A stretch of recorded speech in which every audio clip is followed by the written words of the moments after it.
শহীদ শরীফ ওসমান হাদির মামলায় এবার দেখা দিল নতুন মোড়। যে ঘটনা দেশ জুড়ে নাড়া দিয়েছিল, সেই মামলার তদন্তে উঠে এসেছে চাঞ্চল্যকর কিছু তথ্য। সূত্র বলছে, ঘটনার পরপরই শুধু একজন নয়, একাধিক ব্যক্তি ঘটনার সঙ্গে জড়িত থাকতে পারে বলে ধারণা করছে তদন্তকারী সংস্থা। এরই মধ্যে নতুন call list, location data, CCTV footage পর্যালোচনা করা হচ্ছে।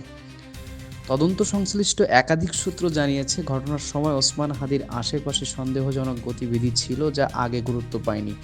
এখন সেই তথ্যগুলো নতুন করে বিশ্লেষণ করা হচ্ছে।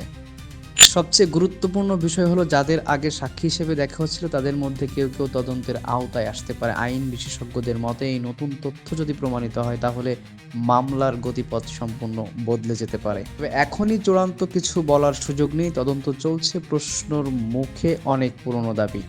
একটি প্রশ্ন এখন দেশবাসীর, হাদির মামলায় কি সত্যিই পর্দার আড়ালের কাহিনী সামনে আসছে?